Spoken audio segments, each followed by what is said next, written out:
A very good morning to my dear students. How are you all doing? I hope you all are doing well. Today we are going to revise our next topic, that is noun and its different kinds. Different kinds of noun. What is a noun?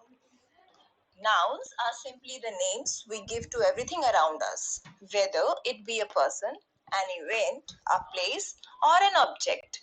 Every particular name used to define something is a noun.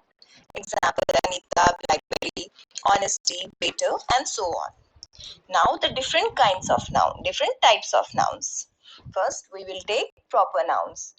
These nouns are the names of specific people and places. I'm repeating, names of specific people and places.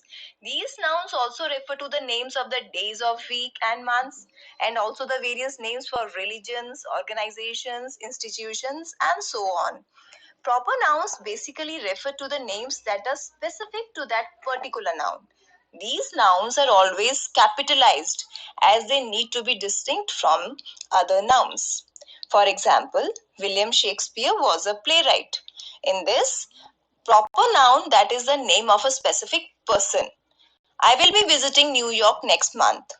In this proper noun, that is the name of a specific place. Everyone dislikes Monday mornings. The names of days are proper nouns. The holy book of Islam is the Quran. Name of the religion and religious text is the proper noun. Next is common nouns.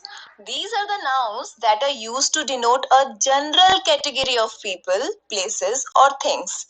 They are capitalized only when they are at the beginning of a sentence. Common nouns don't refer to something specific, rather they are general term used for every noun of a particular kind or type. For example, the boys went to play cricket. Both boys and cricket are common nouns as they can refer to any boy or any cricket match. There is nothing specified by these nouns. Second example is, this neighborhood is one of the best in the area. Here, neighborhood, the common noun, as there are innumerable neighborhoods all over the world. She was trying to answer her phone while buying coffee. Here we see phone and coffee, that both are general indicators of the object and the drink.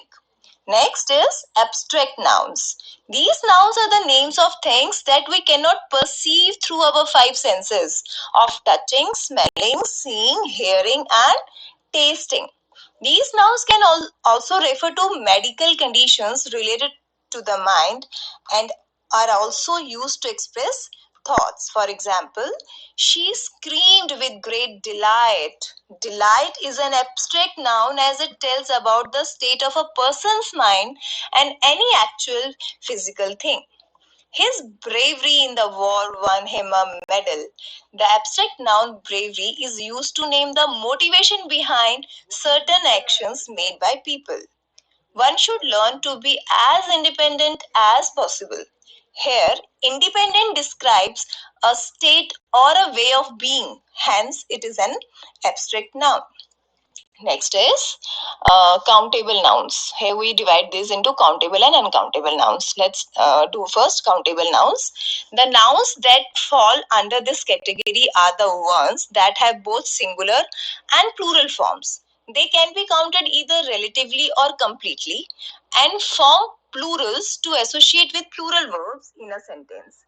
They can also be expressed in numerical terms. Example, I need to buy 4 new suitcases for my trip. Suitcase, or we add s in that, suitcases is the countable noun as adding s to it makes it plural. Does anyone want some oranges? Here, some is being used to count the noun orange. She had a pet dog. Dog is also a countable noun as its plural is dogs. Now next is uncountable nouns. These nouns are the exact opposite of countable nouns. These nouns are the names of things that cannot be counted and have only a singular form. These nouns use singular verbs in a sentence. For example, the furniture was damaged in moving out. Furniture is an uncountable noun and therefore we use a singular was in referring to it. Is 250 grams of sugar enough? Here, sugar is an uncountable noun as sugar itself cannot be counted. It can only be weighed. He always answers questions with honesty. Honesty is an uncountable noun as it has no plural and cannot be counted in physical terms either. Next, collective nouns.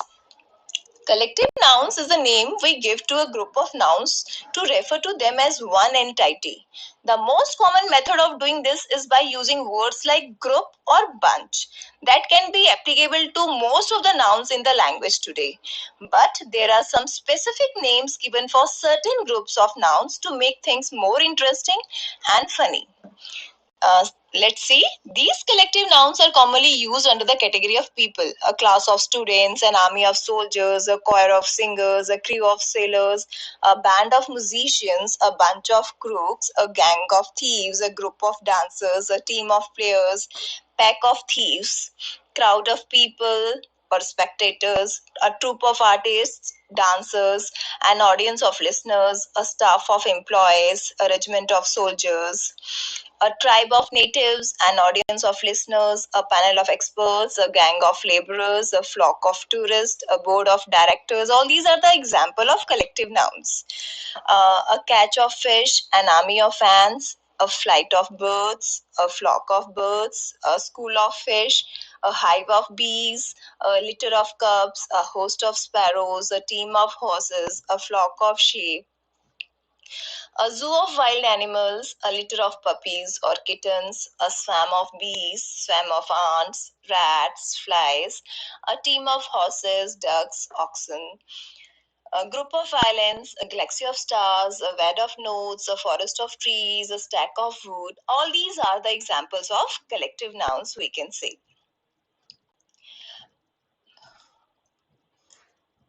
Now, next is possessive nouns. Possessive nouns are those nouns that show possession. Possessive nouns are used to show ownership. A noun is possessive only when a phrase can be modified to say that an idea or commodity belongs to something or someone. Possessive nouns are in an integral part of learning English. Use them as often as you can to gain confidence. Here are some rules to help you use possessive nouns. Rule 1. In singular nouns, person, place, thing or idea, we add apostrophe and s after the noun. For example, Ron's car is in the garage. Car belonging to Ron is in the garage. Note that the possessive noun always come before what the person or a thing owns or has. In this case, the car belongs to Ron and hence the singular noun Ron is placed before car that he owns. Rule number 2. In singular nouns ending with s, we add apostrophe and s to the noun. Tejas book is lying on the table. Notebook of Tejas is lying on the table. Suhas' wife is doctor. Wife of Suhas is a doctor. In singular nouns ending with s followed by words starting with s, we just add an apostrophe to the noun. This is to avoid hissing sound. Tejas' school is in Malviya Nagar. Suhas' sister is a teacher. Rule number 4. In plural nouns ending with s, we add apostrophe after s. For example, students' report cards are ready. Girls' dance classes have been postponed.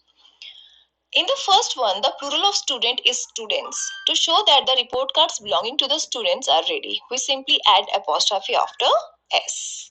Similarly, in the second sentence, the plural of girl is girls. To show that the dance classes which of the girls attend have been postponed, we add apostrophe after s. In irregular plural nouns, for example, man to men, child to children, we add apostrophe and s to show possession.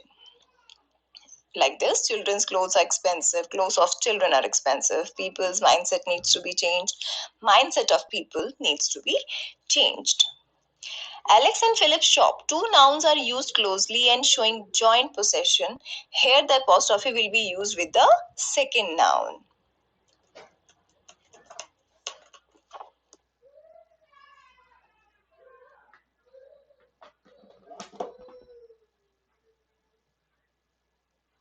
With this, we have covered our topic now. I have sent some activity sheets